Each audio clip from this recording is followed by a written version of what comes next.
So I'm going to show you what we're doing for week 13, which is the week of December 14th. We're going to go into week 13 assignments, and it looks like this. And it says this week, all of your work will be assigned to you in Google Classroom. So you're expected to turn in your work on a chart that looks like this. And you have your own copy. And that's what I will be grading for this week. So this chart is 80 points, and this log is worth 20 points to make 100 for the week. This is a pretty important assignment, as you will be using this as the support or foundation for you to write your rhetorical analysis essay, which we are doing right after this next week. So please take time with it. Please make sure that you answer it in full, and then let me show you how to do that. So before you get started, if you need to see the slides for last week and this week with the introduction of ethos, pathos, logos, and rhetoric and rhetorical devices, if you need to go back, or if you were absent, please go to this slideshow so that you can see the first couple of slides from last week. Before you start this week, you must have watched this video. So make sure that if you didn't do it for homework, it was assigned for homework last week, please do this right now. It is a video of me talking about the rhetorical situation. And so this is the foundation of this whole assignment. So it's super important that you do that before you start the chart, which is the assignment for this week. You don't have to watch the whole thing. Just go to 8 minutes and 9 seconds through 13 minutes. And by the end of that video, you should know in your own words, not looking it up in the dictionary, but in your own words, what is rhetoric and what is the rhetorical situation. This is just information if you need it. It's right here. So let's go into the assignment. Again, this chart is 100 or 80 points out of 100. And what we're looking at are these 6 speeches that are linked up at the top. So just click on the link and it's there. So all of these are videos. I included one video and one transcript for speech 5. So you should be able to read that for sure. The rest of them do not contain transcripts, but they do, on the video, you can click for closed captions, and the directions to do that are right here. And then that will show the writing at the bottom of the video. You have a choice for speech 6 out of these 3, which you'd like to do. So you only need 6 speeches total.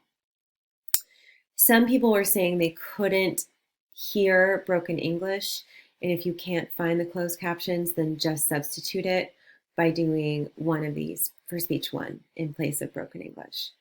If you'd like to do all 3 of these for extra credit, definitely do so and record your extra credit within the same speech 6 box. So you are examining the following things right here down this left-hand column, the words in red. And you'll know what these words are after you watch my video linked up here. So they are purpose, right? Purpose is how we persuade. So are we arguing? Are we convincing? Are we explaining? Are we persuading, right? So it is a verb, and it's how we're doing it. Like, how are you trying to deliver your message? And I tend to go with just one of these 3 words. Message should be what the writer wants, and it's also a universal idea. So sometimes we think of message as like the theme or main idea, but for speeches and for rhetoric, it's a little bit different. It's what does the writer want? In other words, why is the writer speaking this speech? There is a reason they want something, and it should be related to that abstract noun, that universal idea. And if you need a reference for what a universal idea is, you can go to back into our previous work from the beginning of the year.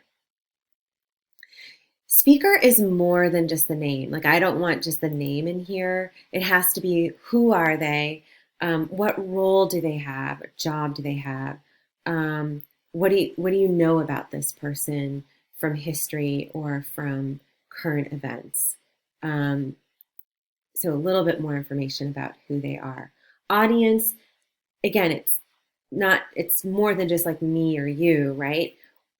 Who were they speaking to? So they wanted something and they needed to know before they wrote their speech, who they were speaking to. This is very important. Tone.